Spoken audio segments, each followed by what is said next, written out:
стигаме до най-интересната част, до глава 27. В първи стих четем: а според преброяването им израелтяните, т.е. началниците на бащините домове, хилядниците, стотниците и чиновниците им, които слугуваха на цари във всичко, що се касаеше до отрядите, които влизаха в служба, излизаха от месец на месец през всички месеци на годината, бяха 24 000 във всеки отряд. Виждате именно имената на тези хора по месеци, 12 месеца, с всеки военачалник, който оглавявал войската за всеки един от 12 месеца. И от 1 до 15 стих на Първо летописи 27 глава са изредени военачалниците, всеки от които е оглавявал войска от 24 000 за всеки един от 12 месеца. Тоест 24 000 по 12, това са 288 000. Или това се равнява на 2 пъти по 144 000. Очевидно, че тази глава, на Първо летописи 27 глава, трябва да има пряка връзка с тези 144 000, които намерихме в Откровение 14 глава. Тоест е необходимо да задълбаем малко повече тук.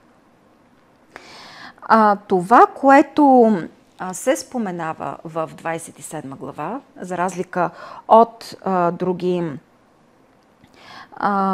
другите изброявания, предходните глави, защото там също имаме изброяване по началници, които оглавяват службите и работата, дейността за всеки един от 12 месеца.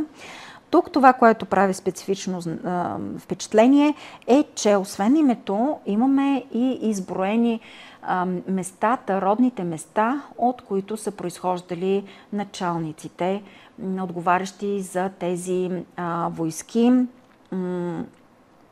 за всеки един месец. Това, което за мен беше много любопитно, като човек, който до сега сме направили няколко поредици, свързани с археология, география и история на Библията, за книгата Исус Навин, книгата Битие, за последната една седмица от живота на Исус Христос. Всичко това е свързано с местоположение, с конкретни географски места. Съответно, реших да проверя тези места. Къде се намират? На всеки един от хората, които са изброени в тези стихове от 1 до 15. Използвах ето този речник, доста дебеличък, който дава информация и за значението на еврейските имена, точно какво означават. Както виждате и ще видите на следващите слайдове, също съм извадила и значенията на имената на хората, които са оглавявали тези войски. И вследствие на засичането на местоположението, на местата на произход, на които са живеели тези военачалници, се получи следното. Минаваме към следващата таблица. Виждате срещу съответното име на човека, оглавявал войската за месец 1, че той произхожда от племето на Юда. Неговият роден град е от племето на Юда. За месец 2 е от племето на Вениамин, за месец 3 от Левит, месец 4 отново Юда, месец 5 Левит и така нататък до 12 месец. Както и вие лесно от този списък можете веднага да забележите, имаме 6 пъти за 6 месеца е отговаряло племето Юда, а за останалите 6 са отговаряли 3 племена – Левит, Ефрем и Вениамин. Никое от другите 12 племена. Тоест тук веднага можем да направим категоричният извод, който е твърде очевиден, че войска от 288 000 за 12 месеца, след като Юда е отговарял за 6 месеца, това означава, че войската на Юда е била 144 000, и войската на останалите 3 племена също е била 144 000. Защо само племената Вениамин, Ефрем и Леви са включени, а са игнорирани всички останали, изключая Юда, което племе стои абсолютно самостоятелно и отчетливо. Не са включени нито едно от другите 12 племена. Отговорът, следствие проучването на множество, стотици стихове от Библията, ще ви споделя най-интересните от тях. Отговорът се крие в първородството и първородните. Започваме с племето Леви. В книгата Числа, 3 глава, 12 стих, четем много ясно. Това са думи на Бог. Ето, аз взех левитите измежду израелтяните вместо всичките първородни от израелтяните, които отварят отроба. Левитите ще бъдат мои.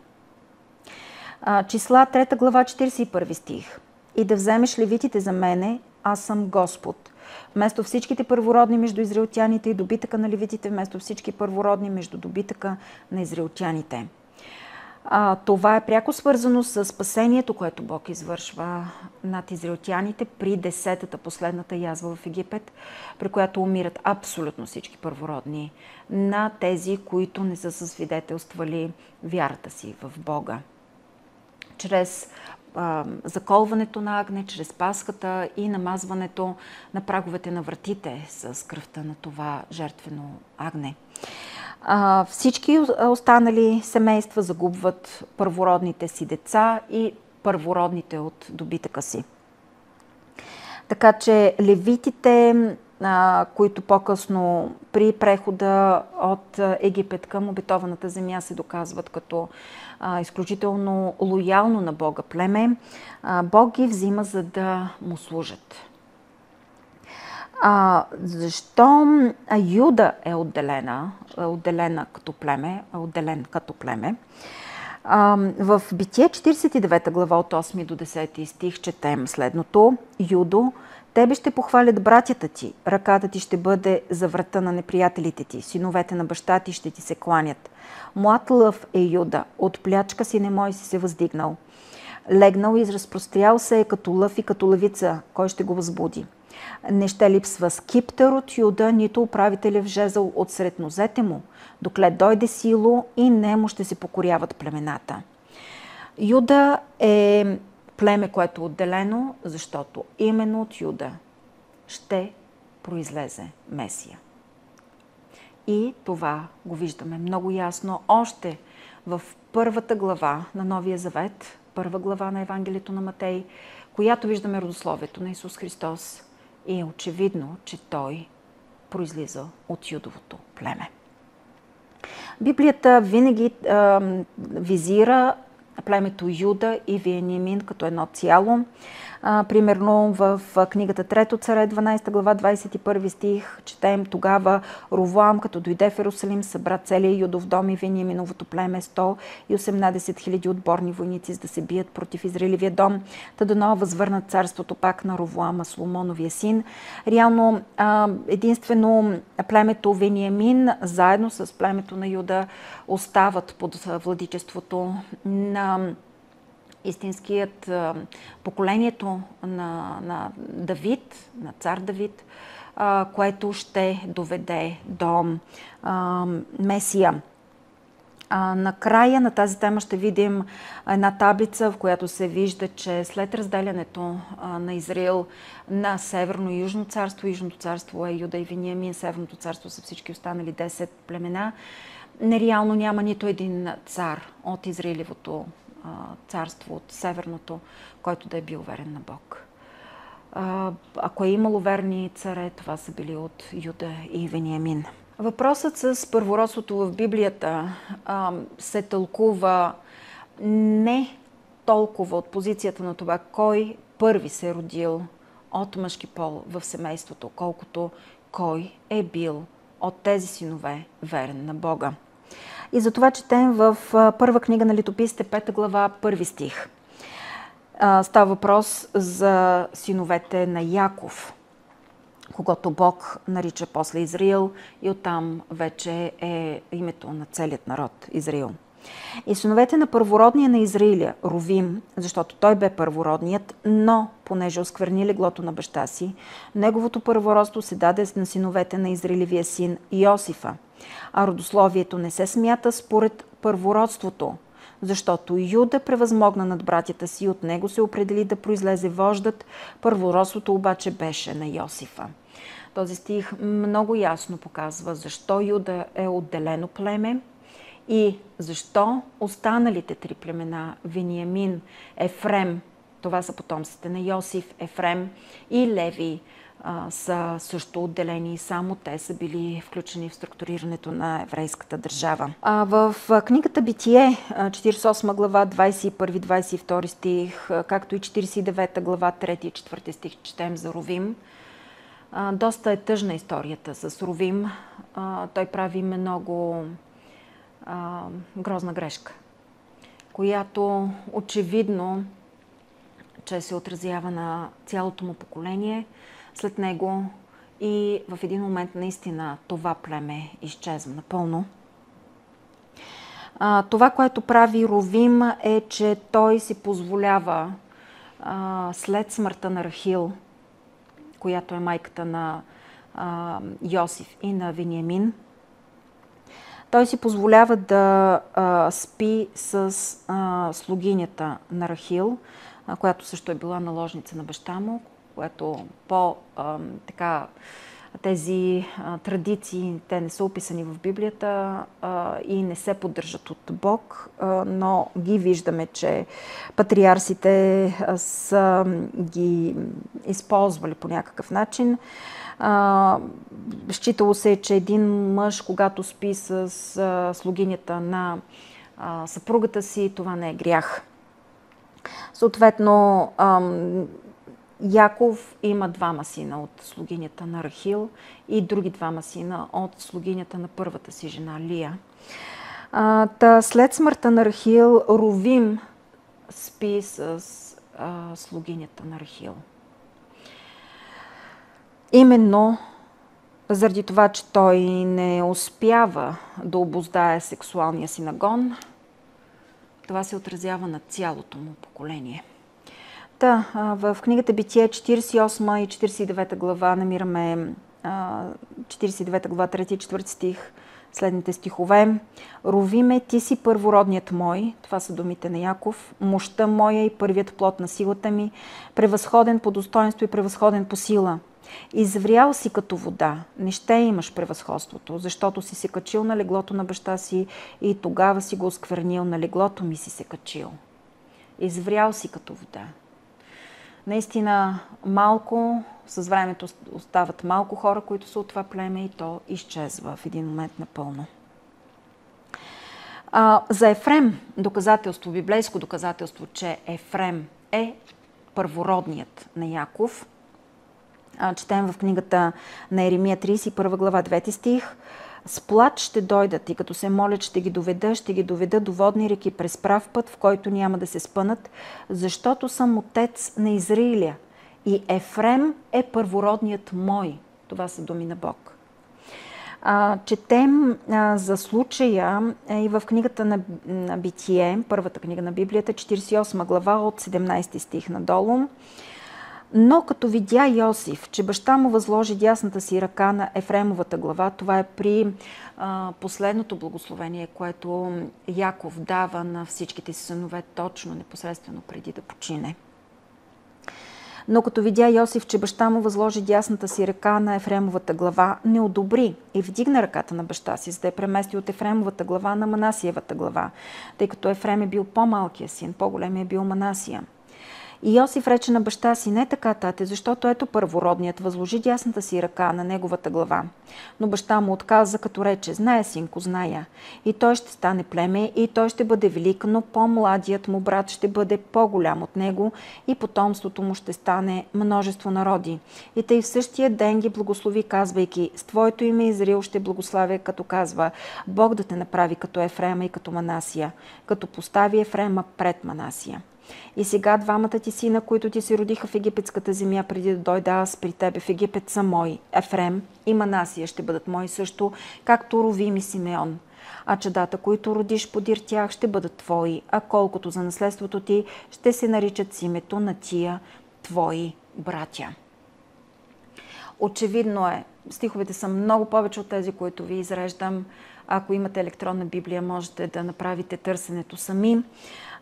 Очевидно от стиховете, които току-що ви представих, че Леви, Вениамин и Ефрем имат пряка връзка с първородството. Именно заради това те са включени в структурирането на държавата. А Юда е включено като доминиращо, ръководно племе, защото от него ще произтече и, както знаем, се явява Месия. Доста е интересно, когато се проследи и допълнителни обстоятелства, свързано точно с тези племена. Юда, Ефрем, Леви и Вениамин. Защото те са в комплект навсякъде в Библията. От тази карта виждате земята, която е определена за племето на Ефрем. Виждате под тази земя на Ефрем земята на Вениамин и виждате, че отдолу е земята на Юда. Тоест тези племена, дори като разпределение на земята като наследство, което са получили в обетованата земя, вървят заедно, в предвид, че земята е определена с жребий, на кое племе, какви да са границите и какви градове да му се паднат, е очевидно, че Бог се е намесил, за да бъдат отново тези племена заедно, съвместно и в самата земя. Също е интересно, че първата столица, религиозна столица на Израел като държава след навлизането и завоюването на обетованата земя е Сило. Сило, град Сило, можете да видите на тази карта, се намира именно в Ефрем. Сило е била столица, град Сило е бил столица на Израил за цялото време на книгите Исус Навин, т.е. завладяването на обетованата земя, и 400 години след Исус Навин.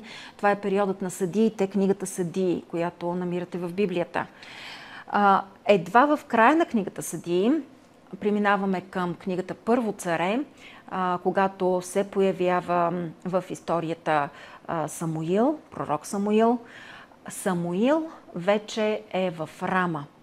И виждате на тази карта много ясно, че град Рама е на територията на Вениамин. След Самуил и времето на цар Саул, който е по времето именно на пророк Самуил, вече се появява цар Давид и той извоюва Йерусалим и прави Йерусалим столица на цялото царство. Както виждате, Йерусалим е в територията, в една територия, която е неутрална, но е точно между племето на Вениамин и на Юда. В книгата Исус Навин, 18 глава, 11 стих, четем именно: излезе жребието за племето на вениаминците по семействата им и като излезе жребието, пределът им се падна между юдейците и Йосифовите потомци. Йосифовите потомци в случая Ефраим. В книгата друг случай, в който виждаме тези племена в комплект, книгата Второзаконие, 27 глава, 12 стих, четем: когато преминете Йордан, това са думите на Мойсей, които Бог му казва да предаде на Израил точно преди Мойсей да почине. И това са увещания и насоки, които да направят точно когато влязат в обетованата земя. Когато преминете Йордан, ето кои да застанат на хълма Герзин, за да благославят людите: Симеон, Леви, Юда, Исахар, Йосиф и Вениамин. Виждате, Леви, Юда, Йосиф, Ефрем и Вениамин. Какъв е бил този случай? В поредицата ни върху книгата за Исус Навин имаме специален епизод. Какво точно се случва в град Сихем? Евреите влизат в обетованата земя, именно прекосявайки Йордан. След това, както на много от вас е известно, те завоюват Ерихон. След Ерихон завоюват Гай с Ветил и веднага след като завоюват тези градове, те се отправят, не продължават с военните действия, а се отправят към град Сихем. Именно за да изпълнят тези наставления на Моисей преди неговата смърт. Моисей умира преди те да влязат в Ханаанската земя. Защо се отправят в Сихем? Защото там е трябвало да подновят завета си с Бога. И подновяването на завета е станало последният начин. Открити са, между другото, археологическите останки на олтара, който построява Исус Навин. И там има две възвишения. Сихем се намира между двете възвишения. Двете възвишения са хълма или планината Геразин или хълма и планината Гевал. Съответно, на Геразин застават 6 племена, които изричат всички благословения, които Бог ще даде на тези, които го следват. А на планината Гевал застават другите 6 племена, които изричат всички проклятия, които ще ги застигнат, когато не следват Божиите постановления, защото Бог няма да може да ги защити от злото. Дори в този случай, както виждате, тези племена, свързани с първородството и с Месия, са отново в комплект. Те изричат благословенията и това са Симеон, Леви, Юда, Исахар, Йосиф и Вениамин. В благословението, последното, което Моисей дава върху племената, записано в Второзаконие 33 глава от 6 до 17 стих, пак тези племена са подредени в комплект. Моисей ги благославя първи: Рувим, Юда, Леви, Вениамин, Йосиф. Йосиф, както казахме, това е Ефрем. Също от тези племена, вече споменах, че Иерусалим е бил в неутрална територия и се оказва, че населението, което се заселва в Иерусалим, е именно от абсолютно същите племена. Четем за това в първа книга на Летописите, 9 глава, 13 стих. И в Иерусалим се заселиха от юдейците, от вениаминците, от ефремците и от манасийците.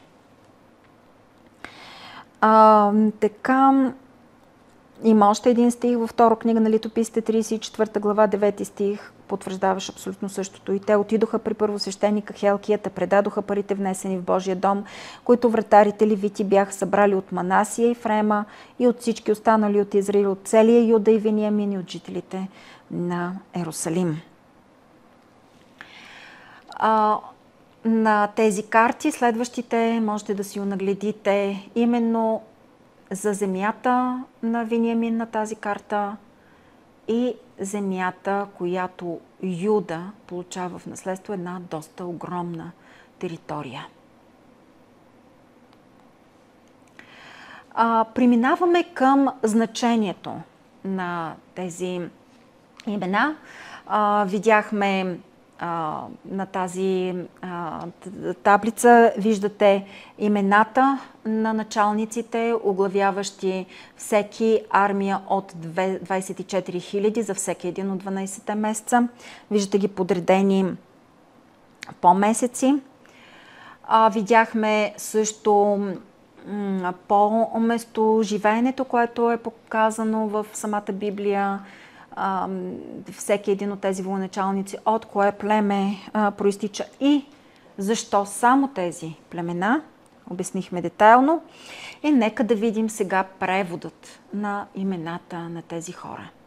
Ще бъдете озадачени, че когато структурираме имената на тези хора, се получава текст. Нека да видим какъв е този текст.